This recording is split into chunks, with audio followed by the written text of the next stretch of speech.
Everyone, जय हिंद, जय महाराष्ट्र, जय हिंद, जय Bharat. S Raviraj, Ravindra Chango Shinde. 2014 पासून जे सरकार आले, भारतीय जनता पार्टी RSS, या सरकारबाबत विरोधकांचा आवाज जोरदार आहे. हे सरकार विरुद्ध 140 कोटी पिडलेली जनता यांचा रोष आहे.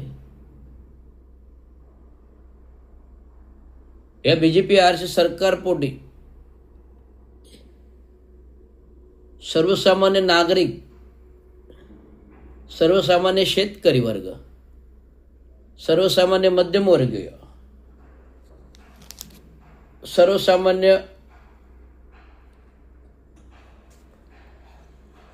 युवा वर्ग जो शिक्षित होऊन बाहेर पडतो, सर्वसामान्य युवा वर्ग जो भविष्यासाठी पुढील शिक्षण घेतो, या सर्व पातळीवरती आज या सरकारविरुद्ध संघर्ष आणि अविश्वास वाढत चाललेला आहे. मी म्हणत नाही असं की देशाचे पंतप्रधान आहेत ते सार्वभौम मताधिक्याने निवडून दिलेले पंतप्रधान आहेत.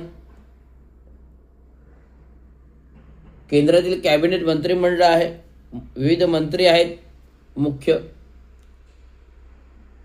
राज्यामध्ये तीच परिस्थिती आहे. लोकांनी निवडून दिलेलं मतदानाचं सरकार असं ते सरकार म्हणतंय, पण एकंदरीत निवडणुकीमध्ये पाहिले असता हे मतदानाची चोरी आणि जो निकालाचा ग्राफ बघितला तर कोणाचे 1000 मतं, कोणाचे 2000 मतं, कोणाचे 3000 मतं, कोणाचे 4000 तर कोणाचे 5000 मताच्या डिफरन्स जो यादीतला निवडणूक निर्णयाचा जो डिफरन्स होता, एकाखाली थांबे. हा निर्णय तो मॅनेज निर्णय होता सॉफ्टवेअरचा.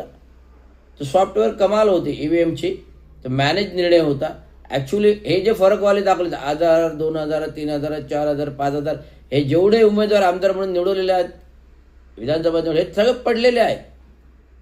ॲक्च्युली हे पडलेले उमेदवार आहेत, त्यांना मतदान झालेलं नाही आहे.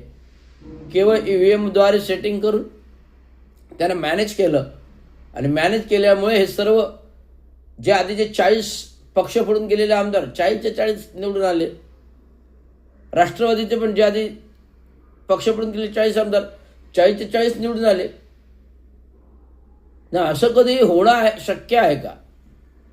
कोणी विश्लेषक म्हणेल, कोणी शेमडपोर म्हणेल, कोणी मूत्रपोर म्हणेल, कोणी टॉयलेट करणारं नवजात अर्भक म्हणेल, ज्युनियर सिनियर KG मध्ये जाणारे मुलं म्हणतील अरे हे मॅनेज निर्णय आहे निवडणूक आयोगाचा, जो मताच्या चोरीने, EVM हॅकिंगने आणि टक्का वाढवून आणि भ्रष्टाचाराने कंटेनर गावखेड्यामध्ये पैसे वाटून आलेला हा निर्णय आहे. जनमताने आलेले सरकार नाही आहे की जे सरकारमध्ये सार्वभौम ह्या गोष्टी लाजून मोडून करतील. जनमताने निवडून आलेले सरकार नाही आहे. जनमताने जर आलं असतं तर लाजून गमजून काहीतरी लाज असल्यासारखे त्यांनी सरकार चालवलं असतं. परंतु हे चोरीचं सरकार असल्यामुळे हे बिनधास्त वाटेल तसं वागते. खोटा निकाल दाखवून, खोटं बहुमत दाखवून, खोटं सरकार स्थापून आज सरकारच्या ज्या गोष्टी आहेत चुकीच्या प्रणालीच्या आज बाहेर येतात. मग ते अन्याय अत्याचार बलात्काराचे असो, भ्रष्टाचाराचा असो, एन्काउंटरचा असो, खारघरमधल्या चेंगराचेंगरी असो, बदलापूरला लैंगिक अत्याचार असो, उरणमधल्या मुलीचा रस्त्यातील खून असो, पालघरमधल्या साधूंचा मारधूड असो, बीडमधला हत्याकांड असो, परभणीमध्ये मागासवर्गीय जातीच्या माणसाला पोलिसांनी केलेली मारहाण असो, हा संपूर्ण प्रकार पाहिला तर मागील 2014 ते 12 वर्षामधलं जे केंद्रातलं सरकार आहे आणि 2.5 वर्ष सोडली तर 7.5 वर्षाचं BJPचे महाराष्ट्रातील सरकार, देवेंद्र फडणवीस मुख्यमंत्री असताना सरकार पाहता असंख्य घोळ, भ्रष्टाचार, अन्याय, अत्याचार, बलात्कार, महापुरुषांचा अपमान, राज्यपाल भगतसिंग कोश्यारी 15 कोटी रुपये लाच पदावर असताना अदानीकडून घेतो, अंबानीकडून घेतो, त्याच्यावर कारवाई होत नाही, गुन्हा होत नाही. राष्ट्रीय पुरुषांचं अपमान केलं जातं, अवहेलना केलं, त्यांच्यावर गुन्हा होत नाही. संभाजी भिडे देशाचं स्वतंत्र भिकारी आहे म्हणतो, त्याच्यावर राष्ट्रद्रोहाचा गुन्हा होत नाही. आणि केवळ रवींद्र शिंदेंनी एक पोस्टिंग केली, म्हणजे मी नाही केली, रवींद्र शिंदेकडे एक पोस्टिंग आली, ती पोस्टिंग व्हायरल केली, चौकशीला दरवाजावर पोलीस येतात.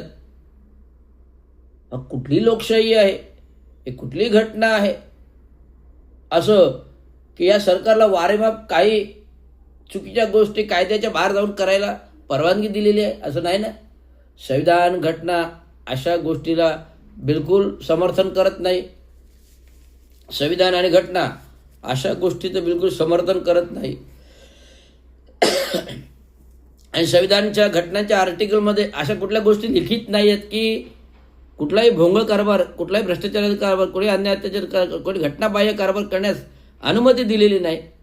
असं सगळं असताना आज राजरोसमध्ये सरकार या गोष्टी करत आहे, घटनाबाह्य गोष्टी करत आहे. आता बघा ना, निवडणूक झाल्यानंतर आत्ता 3-4 महिन्यातली गोष्ट बघा. अशोक खरातचं सेक्स स्कॅन्डलचं प्रकरण बघा. 39 लोकप्रतिनिधी, आमदार हे कॅप्टन खरात, अशोक खरातच्या प्रकरणी संपर्कात आलेले आहेत, त्यांचे कॉन्टॅक्ट्स झालेले आहेत. आणि त्याच्यावरून महिला आयोगाच्या माजी यांना राजीनामा द्यावा लागलेला आहे, कारण त्या स्वतः ह्या लैंगिक अत्याचारमध्ये अडकलेल्या आहेत. आता कितीही म्हणत त्यांचं जे काय अनुकरण चालू होतं टी व्हीवर सगळ्यांनी पाहिले, टी व्हीवर सगळ्यांनीच प्रकरणं पाहिली, सगळ्यांचे फोटो आले. कोण कोण होते? मुख्यमंत्री स्वतः होते, उपमुख्यमंत्री स्वतः होते. हे सगळं कॅप्टन फाईल प्रकरण आता पोलिसांच्या हातात आहे आणि पोलीस ATS, ज्या महिला ATSच्या आयुक्त आहेत, हे सगळं प्रकरण हँडल करत आहेत. परंतु हे प्रकरण हँडल करता असेच दिवस जाणार. पण त्या कॅप्टन अशोक खराताला काही शिक्षा होणार नाही, तो असंच जेलमध्ये सडून बारीक होऊन जाईल, मरेल. परंतु त्याचा निर्णय बाहेर येणार नाही काय नक्की याच्यामध्ये कोणाकोणाचे हात होते. का? जर हे निकाल बाहेर निघाला तर अख्खं सरकार गडगडेल. आज का निर्णय झाला, suppose Ashok Kharat captain file जर निर्णय झाला, न्यायालयात केस गेली, निर्णय झाला, तर पूर्ण दोषातले सरकार गडगडेल. हे असं न्याय म्हणतो, न्यायिक घटनेच्या तरतुदी म्हणतात. परंतु आज केंद्रातील सरकारमुळे पूर्ण न्यायव्यवस्था या सरकारच्या ताब्यामध्ये आहे. केंद्र सरकारच्या ताब्यामध्ये हे सगळी न्यायव्यवस्था आहे. सुप्रीम कोर्ट असो, हायकोर्ट असो, स्थानिक कोर्ट असो, राज्य सरकार आणि केंद्र सरकारच्या ताब्यामध्ये आहे, त्यांच्या तलावर हे सगळं असतंय. त्यामुळे देशामध्ये चाललेला अनाचार, व्यभिचार, देशामध्ये चाललेला अनाचार व्यभिचार का म्हणत? कारण एफस्टीन फाईलमुळे मला व्यभिचार म्हणावं लागतंय, कॅप्टन फाईलमध्ये मला व्यभिचार म्हणावं लागतंय. हा जो काय अनाचार व्यभिचार झालेला आहे.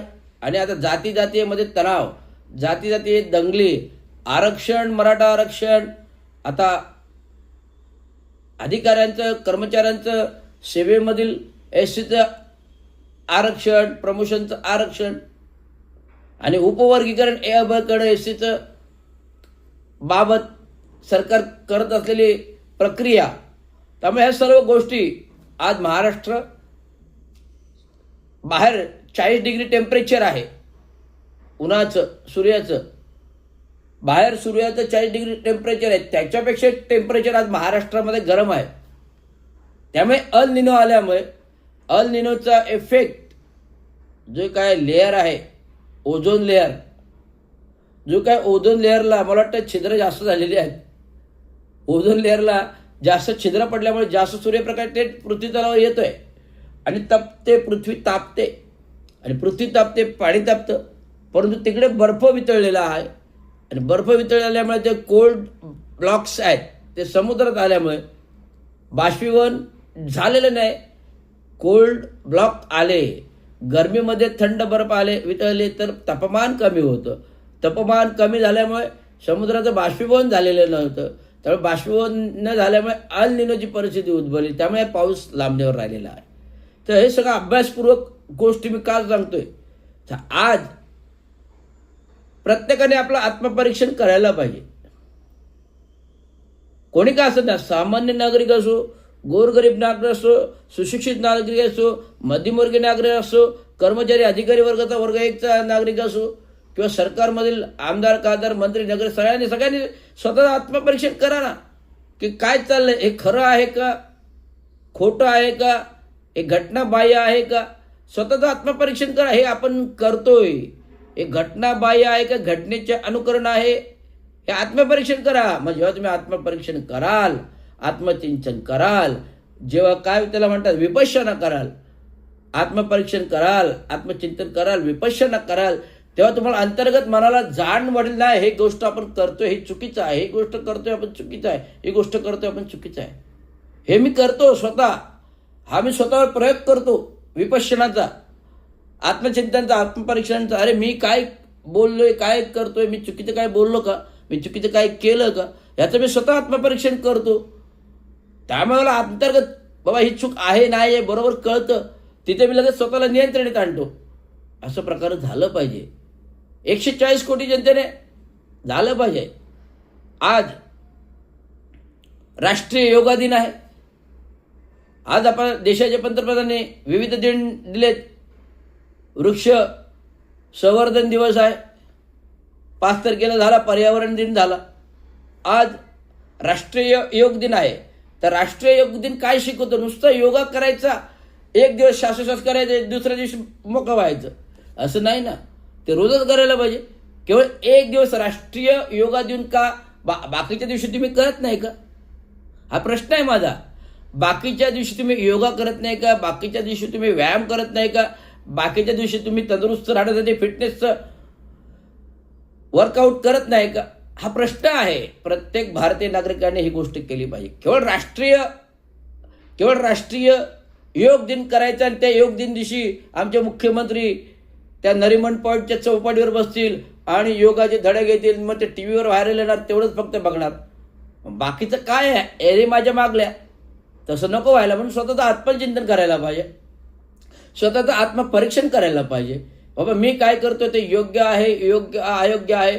जेव्हा हे तुम्ही कराल तेव्हा तुम्हाला सत्य कळेल की आपली ही गोष्ट चुकीची आहे आणि तो ऑटोमॅटिक तुम्ही सरकारमधून पाय उतारवर. एवढंच मला सांगायचं. धन्यवाद. जय महाराष्ट्र.